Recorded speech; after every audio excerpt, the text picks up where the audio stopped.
television's program. Our focus on the program is to review and discuss issues around the diaspora community in the UK. The program offers you that unrestricted voice on issues affecting you in the UK. Join us live every Monday at 10 a.m. to 12 noon. As part of our continued efforts to reach the African and other ethnic communities in the United Kingdom with greater impacts and create a platform to hear your silent and unheard views in this hugely growing community in the United Kingdom, our channel, Ben TV, presents to you another live current affairs television's program. Our focus on the program is to review and discuss issues around the diaspora community in the UK. The program offers you that unrestricted voice on issues affecting you in the UK. Join us live every Monday at 10 a.m. to 12 noon.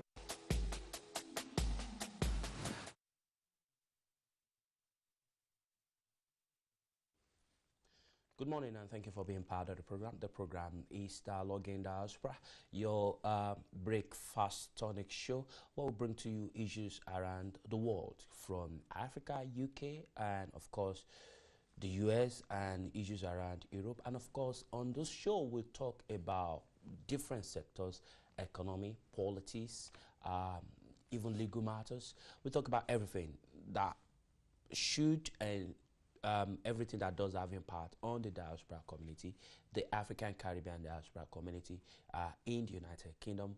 My name is Tunde Alabi and this is Ben Television. Welcome to the program Dialogue1 Diaspora. This morning we'll be talking about sometime next month, Prime Minister Theresa May will be triggering Article 50 of the Lisbon Treaty, which will kickstart the process of Britain leaving the European Union. So many things, especially on the economic side, has been happening, and a lot of uncertainty have been discussed and, of course, been talked about. The future of Britain's economy has been said to be in question, while some have said, look, the best thing that will ever happen to Britain is Britain having access to a global market, having access to a free world, and not being encumbered by the tricks and of course the rules governing trade and investment in the European Union.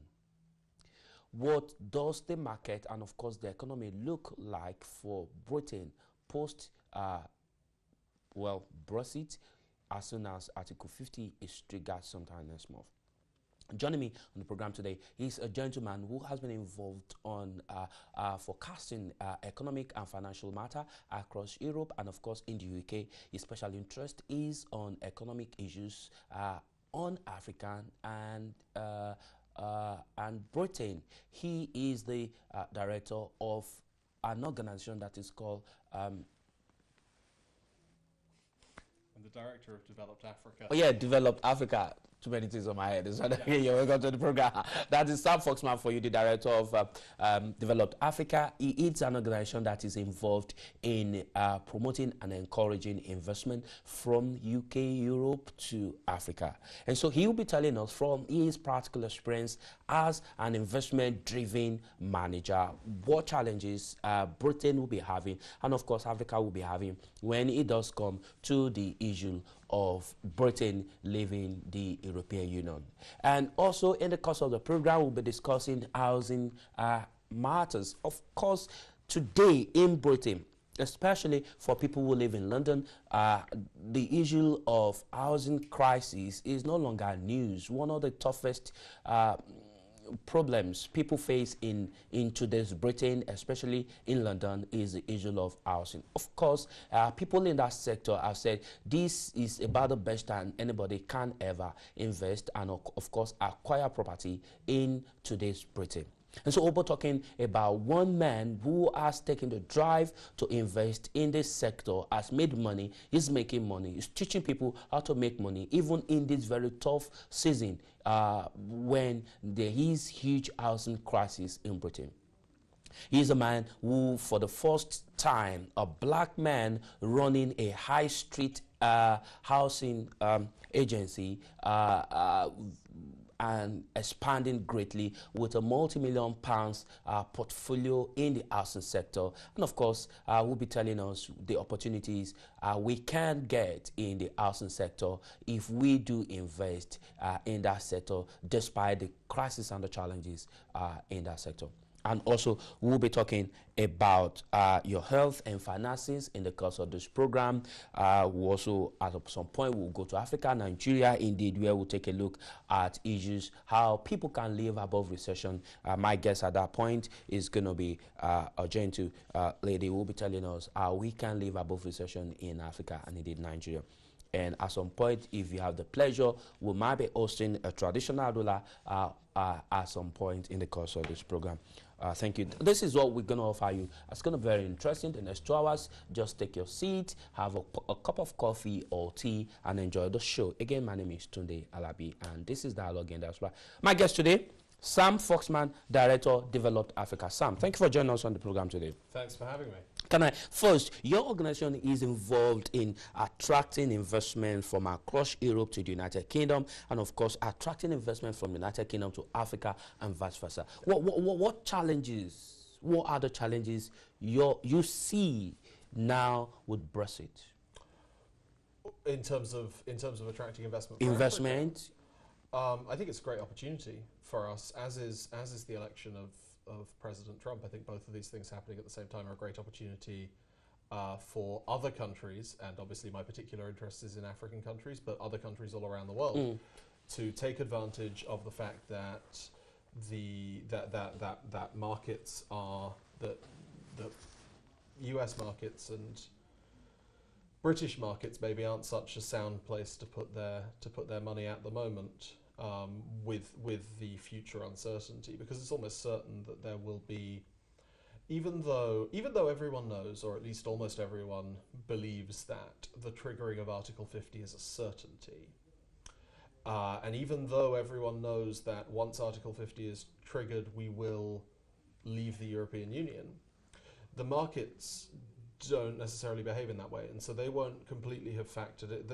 Although there's an element of factoring in those decisions in terms of driving, for example, the price of sterling down and keeping the markets a bit depressed. The day that Article 50 is triggered, and then after that, the day 2 years later when we leave the EU, they will hurt the pound, they will hurt the markets, because that's how investors and markets behave. It does create... The pound is already taking a hit now. the pound has already taken quite a substantial hit, and that obviously creates, in terms of our particular focus being on driving British investment into African countries, the pound taking a hit obviously means that's a bit of a problem for us, because it means that, you know, for every pound you have, that goes less far in South Africa or Nigeria or wherever it is, whatever jurisdiction you're operating in, your pound now buys you less. But I think that effect is... That is where the money of the African country is strong. Well, the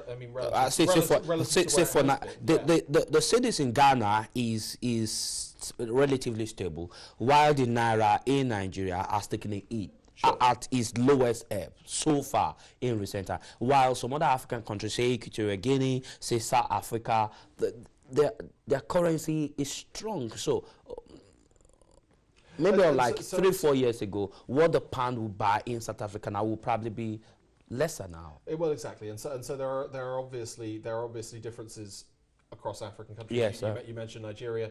Obviously, Zimbabwe is not known for its currency stability. There are weak African currencies, certainly, but there hasn't been a weaker pound for quite a long time. Nigeria's got a whole load of relatively new problems, but Zimbabwe, for example, has always had a currency that's enormously weird in terms of the way that it behaves. And so whether you're investing in South Africa or whether you're looking to invest in Zimbabwe or wherever it is you're looking to invest, there hasn't been a time when the pound's been weaker, and so it's been, in that sense, worse to do that.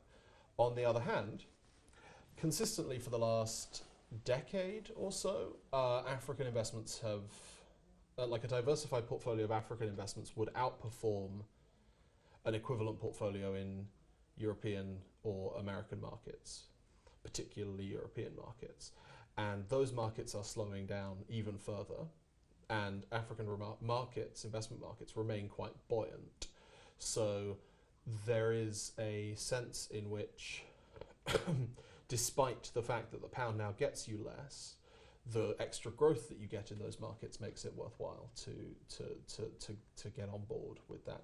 And also, a lot of, when you're dealing with large institutions, the currency consideration isn't that important because they'll hold a large number of assets already in dollars or in whatever else, in euros. Well, but what about with the British economy itself in terms of its business transaction across Europe? Say you are an African with some investment in London, you say in the UK, and you rely on European transactions to grow your business in the UK. What is the future like with Brexit? Well, I think if your business is specifically European and it deals a lot either in importing or exporting from and with Other European country.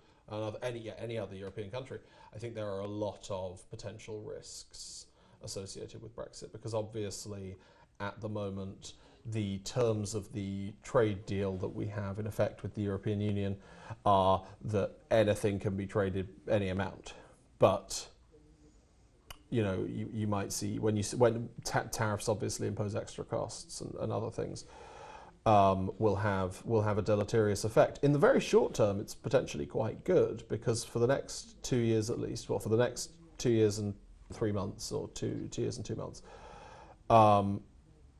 we will continue to have the same trading relationship with the European Union, and the pound will continue to be relatively undervalued versus the euro. Unless there's another euro crisis, which isn't impossible. But assuming that current conditions hold, it's good for businesses that are exporting, bad for businesses that are importing from Europe, but good for businesses that are exporting to it. In the long term, it's really a question of how good the deal that's done ends up being, and also a question of what the future of the European project looks like, because obviously there are some fairly significant risks to it, with elections in France and Holland and next year in Germany. So there are lots of Uncertainty across Europe. Enormous amount of uncertainty, an enormous amount that might change the way that the European Union thinks and behaves. So it's perfect. It's not completely outside the realm of possibility. Well, some people have argued that it's not completely outside the realm of possibility that in 3 years' time the European Union simply won't exist. But I think that's a bit of a stretch. But it's not completely impossible that if the European Union decides, well, instead of trying to bring everyone together under these very rigid set of fixed rules and legislate for people and think that we can do everything, in the words of Jean-Claude Juncker, instead that they should leave more to the national governments. So it's possible that within that framework, Britain can trade with Europe and have the open trade that it has now with Europe without giving up the other things that the people who voted to leave wanted to keep. But of the European Union has said if Britain will have access to a single market, all other core foundation of the European Union must be respected. Free access of people, freedom of movement, goods and services. No, I agree, and that's their current position. All I'm saying is it's not outside the realm of possibility that their current position might change as the political reality in Europe changes. Should Britain go the hard way? I mean, hard Brexit, okay? No freedom of movement, all right, no access to the single market. It's very difficult because What put my cards on the table. I voted for the Remain side. I supported the idea of remaining in the European Union. So my sympathies are obviously with the softer kind of Brexit. But I don't think that is realistic or possible politically. It was made clear, I think, during the referendum campaign that the biggest issues that people had when they were voting, and we've moved on from economics and we're getting into the politics of this, but it was clear that the issues that people had when they were voting were that they were worried about migration, and they were worried about their jobs, and they were worried about things like that. And they were also worried about sovereignty. That's another major concern. And I think that your point exactly is that the European Union have said you cannot have free trade without free movement. Okay, but if that's true, then we can't have free trade, because the people really, we know that a large number of people who voted for us to leave were voting because they wanted to see restrictions on free movement. That's not to say that there couldn't be some kind of hybrid deal done where there are concessions. You know, one of the things that there's been a lot of talk about doing a free trade deal with India. And one of the things that that the Indian side want as a condition of a free trade deal is easier access to visas for Indians. And so there's no reason that some sort of deal couldn't be done in that space with the European Union. But if the European Union is saying you do not get free trade unless you accept free movement, then I don't think free trade or free movement can happen. What will happen if that happens? How much will that hurt British businesses and investment? That's really a question of what other business it can do. So if a beneficial deal is struck with enough places, then and sufficiently economically important places, like, you know, get the US, Australia's talked about doing a deal, India's talked about doing a deal. See if these kind of deals can be done. If enough of them can be done, then on a kind of macroeconomic level, there's no reason it has to be that painful. It will be a bit painful, sort of unavoidably. On a microeconomic level, any business that deals primarily with, especially any physical trade with Europe, so anything to do with, you know, any supply chain kind of businesses, or anything of that sort, or indeed anything that is involved in a lot of European financial business, I think is going to come on and not involved in more broad global financial markets. I think they're going to come under a lot of pressure, under quite a tight squeeze individually. But there's no reason that has to feed out into the wider economy. Will the current relationship Britain has with Africa change in terms of investment and economy? I would hope, Brexit? Obviously, that this is an opportunity for Britain with Africa, with Asian countries, with the whole world. I think the idea of a global opportunity is quite a seductive one. I'm not sure how realistic or how realizable it is as an aspiration. It depends really on what the other sides of the negotiating table wants in exchange for whatever it is that's being offered. I mean, with Brexit, some people in Africa actually felt very optimistic that Britain will now look towards Africa. I mean, the last 10, 15 years, British investment in Africa has considerably reduced, while China has taken advantage of every opportunity.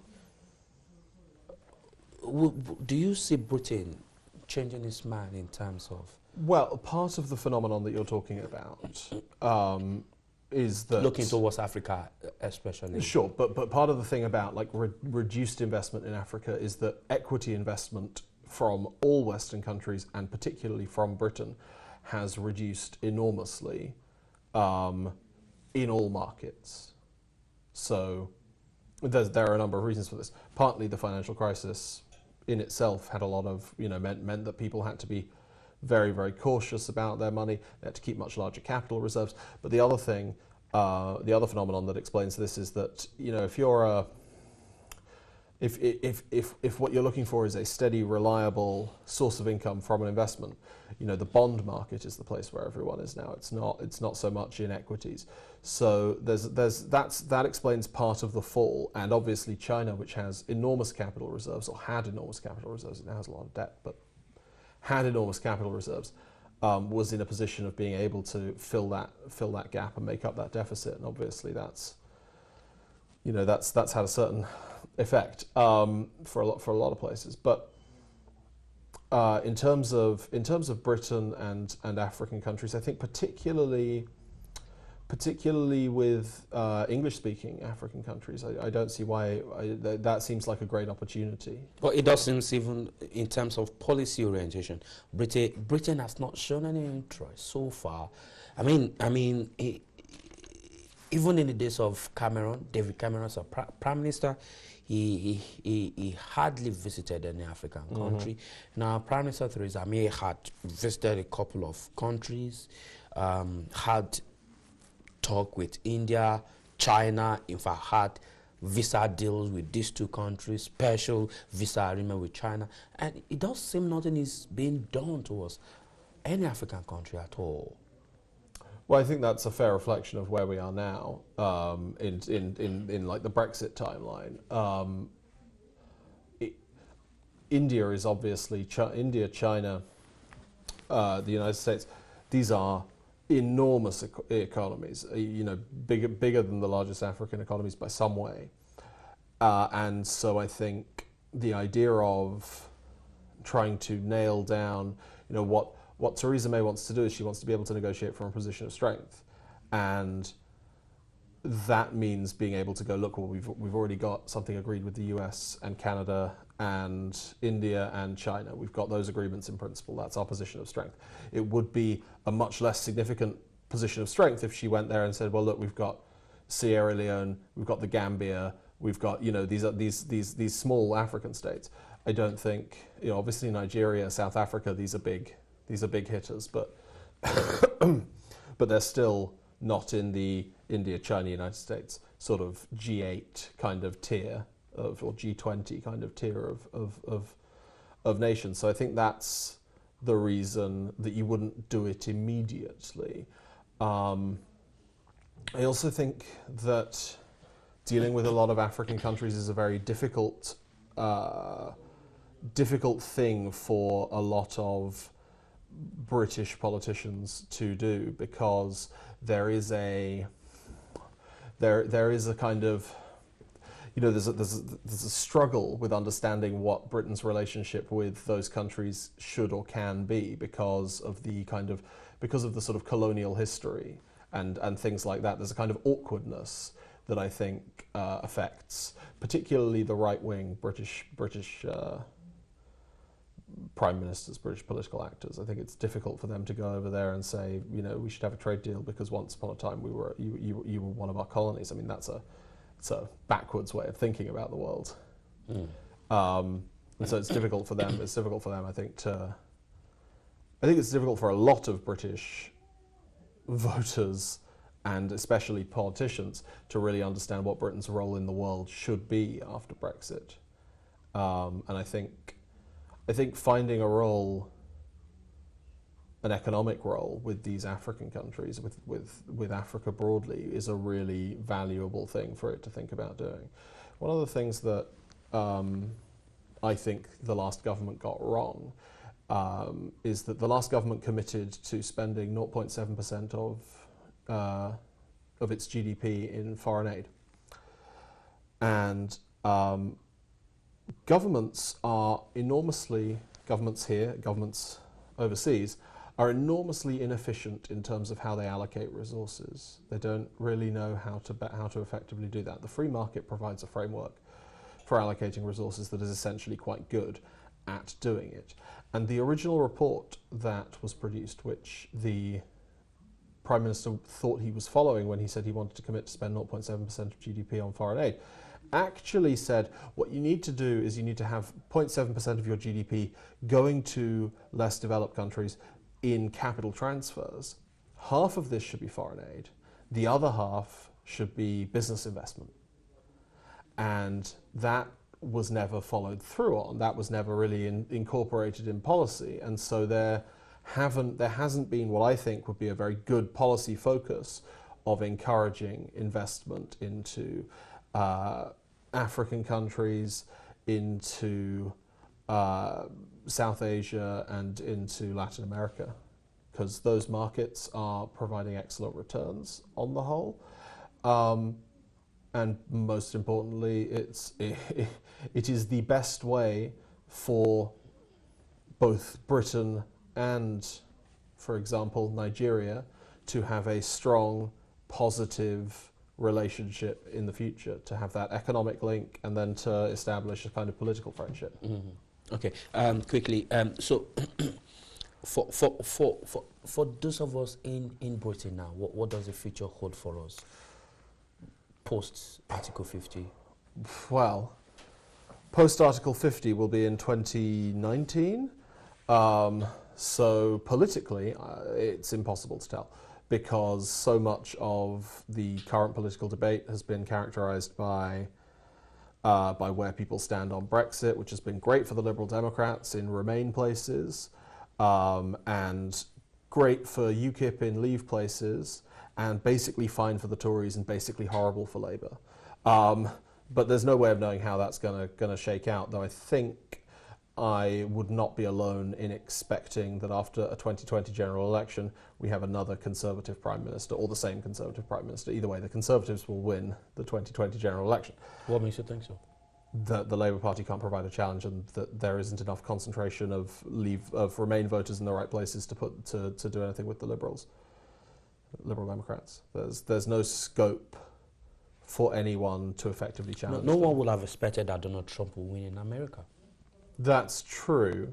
I think Donald Trump. I mean, everybody got it wrong. The media. Oh no, sure. The polls, everybody got it wrong. I did preface my remarks by saying that I think everything is very difficult to predict, but I think if I were to predict anything politically, it would be that the Conservative Party will be the next will be the government after 2020, just because at the whoever it is leading that party, I don't think, in the way that our general elections work, that any of the kind of insurgent parties the Liberal Democrats or UKIP can form a government, can get enough votes to get enough members of Parliament elected to form a government, and I don't think that the Labour Party is in any kind of shape to win a general election. So the Tories will be the largest party after the general election. They may not win it outright, but they will certainly be the largest party.